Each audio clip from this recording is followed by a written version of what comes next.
अखंड भारत की जो बात कर रहे हैं, किसी के बाप में दम है जो अखंड भारत बना लेगा? पाकिस्तान को जोड़ लोगे, अफगानिस्तान को जोड़ लोगे, आप इसको बांग्लादेश को जोड़ लोगे? मुझे तो ना आम, ना अमरूद, ना अंगूर, ना कई चीकू नजर आती। आप ना किस मीडिया की बात करो, आप नेशनल करो, मैं तो करो भांड मीडिया है, वो दलाल मीडिया है, गुलाम है, जो बाहर जाके ढोल पीट पीट के खूब शोर मचा के कहते थे कि 70 साल में कुछ नहीं। अब ये तो घर की बात है, तो घर में ही करता ना, बाहर जाने की क्या जरूरत है, बाहर कहने की क्या जरूरत है? 70 साल और क्या, और 70 साल में कुछ नहीं होता, बेच क्या रहा तू? प्रधानमंत्री से पूछो ना बेच क्या रहा, अगर 70 साल में कुछ नहीं हुआ तो। इसका अपमान सबसे ज्यादा प्रधानमंत्री मोदी ने किया। प्रधानमंत्री हिंदू है तो कौन मना कर रहा है? वो पूजा करें, वैसे भी उनको इस्तीफा देना पड़ेगा, नहीं देंगे तो उनसे सरकार मतलब सत्ता छीन ही ली जाएगी।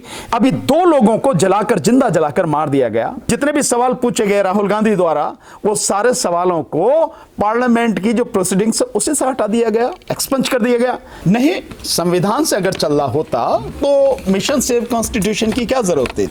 अभी आपने देखा इस मीटिंग में सारे एडवोकेट्स थे, तो जब एडवोकेट्स मिशन सेव कॉन्स्टिट्यूशन की बात कर रहे हैं, इसका मतलब यह है कि परिस्थितियां देश में बहुत गंभीर हैं और जो वर्तमान सरकार है वो कहने के लिए संविधान के अनुसार चुनी गई सरकार है, संविधान के अनुसार चलाने की बात कर रही है, लेकिन संविधान के अनुसार नहीं चल रही। मैं एक उदाहरण दूंगा, आप इससे सारी चीजों को समझ जाएंगे, बल्कि एक और दूंगा साथ में, तो आप समझ जाएंगे कि क्या संविधान से चल रहा है या एक तानाशाह की तानाशाही से चल रहा है। जैसे आप देखें, संविधान हमारा जो है वो कहता है कि भारत एक धर्मनिरपेक्ष राष्ट्र है, लेकिन देश का प्रधानमंत्री जब जाके एक मंदिर की नींव रखता है और शुरू से लेकर आखिर तक उसका प्रसारण होता है सभी मीडिया चैनल्स पर, तो ये देश के संविधान के विरोध में काम है। प्रधानमंत्री मोदी अगर व्यक्तिगत रूप से मोदी के रूप में जाएं, चाहे पूजा कर लें, कुछ भी कर लें, पर वो प्रधानमंत्री के रूप में जा रहे हैं, प्रधानमंत्री के रूप में जाके वो सारे काम कर रहे हैं, तो ये धर्मनिरपेक्ष नहीं, धर्मनिरपेक्षता को खत्म करने का काम है। संविधान है। प्रधानमंत्री हिंदू तो पूजा करने यार क्या कौन मना कर रहा है? प्रधानमंत्री हिंदू है तो कौन मना कर रहा है? वो पूजा करें, लेकिन धर्म व्यक्तिगत मसला है, समाज का मसला नहीं है। और प्रधानमंत्री देश के प्रधानमंत्री हैं तो उनका हर काम संविधान के अनुरूप होना चाहिए, संविधान के अनुसार होना चाहिए। वो संविधान के अनुसार नहीं कर रहे। कहने का मतलब कि प्रधानमंत्री पहले इस्तीफा दे, फिर मंदिर जाएं, फिर पूजा करें। मेरे कहने का मतलब मैं समझता हूं सबको साफ साफ समझ में आ गया होगा। इसमें बताने की क्या बात है कि इस्तीफा दें या दें, वैसे भी उनको इस्तीफा देना पड़ेगा, नहीं देंगे तो उनसे सरकार मतलब सत्ता छीन ही ली जाएगी। आने वाला समय इसी बात का है, तो इसमें घबराने की क्या बात है? नहीं देंगे तो छीन ही लेंगे। तैयारी है। दूसरी बात, बिल्कुल 24 की तैयारी है। दूसरी बात, एक और उदाहरण देता हूं, ये जो सारी चीजें हैं जो हो रही हैं देश में, कि एक समाज विशेष के प्रति जितनी घृणा फैलाई जा रही है, कौन है इसका जिम्मेदार? अभी 2 लोगों को जलाकर, जिंदा जलाकर मार दिया गया, आपने देखा राजस्थान और हरियाणा जिसमें वो हो रही है, और खुलेआम एक समाज विशेष के लोगों को, एक धर्म विशेष के लोगों को काट डालने की बातें हो रही है, और वो भी जंतर मंतर पर हो रही हैं, यानी संसद के करीब, प्रधानमंत्री के निवास के करीब, वो सारी चीजें। प्रधानमंत्री का एक शब्द आया कहीं? क्या ये संविधान के अनुसार प्रधानमंत्री की जिम्मेदारी नहीं है? इसके अलावा जो संसद में सारी चीजें हैं, सवाल पूछे जा रहे हैं, प्रधानमंत्री की जिम्मेदारी नहीं है कि उन सवालों के जवाब दे? दिया प्रधानमंत्री ने? नहीं दिया ना, बल्कि यहां तक किया कि वो जो जितने भी सवाल पूछे गए राहुल गांधी द्वारा, वो सारे सवालों को पार्लियामेंट की जो प्रोसीडिंग्स उसी से हटा दिया गया, एक्सपंज कर दिया गया। क्या अपने आप किया है? जो लोकसभा के अध्यक्ष हैं उन्होंने अपने आप किया है। किसके इशारे पर होता है हर कोई जानता है, किसके इशारे पर सारी चीजें हो रही हर कोई समझता है। और आप देश में कृषि कानून लाते हैं, ऑर्डिनेंस आया था ना, ऑर्डिनेंस आया था, क्या मतलब किसी ने अपने आप कर लिया? निश्चित रूप से प्रधानमंत्री के कहने पर ऑर्डिनेंस लाया गया था कोरोना काल में कृषि कानूनों के संबंध में, और वो पूरी तरह से गैर संवैधानिक था। केंद्र को अधिकारी नहीं है, जो विषय थे वो विषय उसके राज्य के थे। संविधान का अनुच्छेद 246 इसी बात के लिए है, तो सारी चीजें सबको सामने, तो क्या संविधान के अनुसार चल रहा? नहीं चल रहा। तो आप तो एक नहीं, ये सारी चीजें। ऐसे लोगों को सरकार में बैठे लोग संरक्षण दे रहे हैं, लेकिन ऐसे लोगों में शिकंजा कौन कसेगा? जनता। विपक्ष भी अपनी भूमिका नहीं निभा रही है। कोई बात नहीं। हाँ, देश की जनता निश्चित रूप से विपक्ष का काम करेगी। निश्चित रूप से 2024 में देश की जनता, वही जनता चुन रही है। देश की जनता इस बात को देख रही है और 2024 में देश की जनता ही इसका निर्णय करेगी। विपक्ष की भूमिका वही निभाई। हालांकि विपक्ष भी जहां हो सकता बोल रहा, लेकिन जिस तरह से बोलना चाहिए, जिस तरह से लड़ना चाहिए, ये सही बात है कि उस तरह से नहीं लड़ रहा। क्या डर है मैं नहीं जानता। उस तरह से लड़ ही नहीं रही विपक्ष, उस तरह से क्या होता है? मैं भी तो वो कह रहा हूं कि जिस मजबूती से उसको लड़ना चाहिए उस मजबूती से नहीं लड़ रहे वो। तो सर ये जो अखंड भारत की सोच आम हो रही है जनता में, इसको किस तरह बदला जाए? भाई मुझे तो ना आम, ना अमरूद, ना अंगूर, ना कई चीकू नजर आती। आपको कैसे नजर आ रही है, आम हो रही है, मुझे तो पता नहीं। रही जिस मीडिया के माध्यम से वो प्रचार किया जा रहा है, तो वो तो भांड मीडिया है, गुलाम और गोदी मीडिया है। वो तो एक पार्टी और एक व्यक्ति विशेष के तलवे चाटता है। उसका तो काम ही यह है, वो प्रवक्ता के रूप में काम करता है। इसको फैलाने की कोशिश कर रही है। अखंड भारत, अखंड भारत की जो बात कर रहे हैं, किसी के बाप में दम है जो अखंड भारत बना लेगा? पाकिस्तान को जोड़ लोगे, अफगानिस्तान को जोड़ लोगे, आप इसको बांग्लादेश को जोड़ लोगे। अबे जो जमीन चाइना के कब्जे में है, जो पाकिस्तान के कब्जे में, पहले उसे तो छुड़ा लो, फिर अखंड भारत की बात करना। सर चुनाव तो जीत सकते हैं इन बातों से, ईवीएम से, इन बातों से नहीं। ये गलत बात है।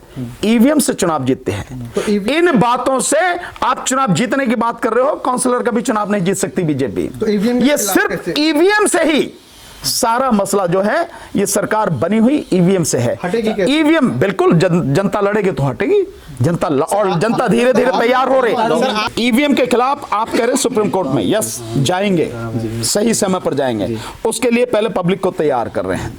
और जैसा हमने बताया कि राष्ट्रीय स्तर पर बहुजन समाज का एक वकीलों का पूरा एक संगठन हम तैयार कर रहे हैं। ऐसा नहीं हम सो गए, हम लगातार ईवीएम के खिलाफ काम कर रहे हैं, ईवीएम के खिलाफ लड़ रहे हैं। एक साल रह गया, आप बोल रहे ईवीएम की तैयारी कर रहे हैं जाने के कोर्ट में। जरा सी देर में बदल जाता है। जब इतिहास बदलता है, बनता है, वो ऐसे भी बन जाता है। एक झटके में सारी चीजें हो जाती हैं। तो ये कहने की जरूरत नहीं है कि एक साल रह गई है।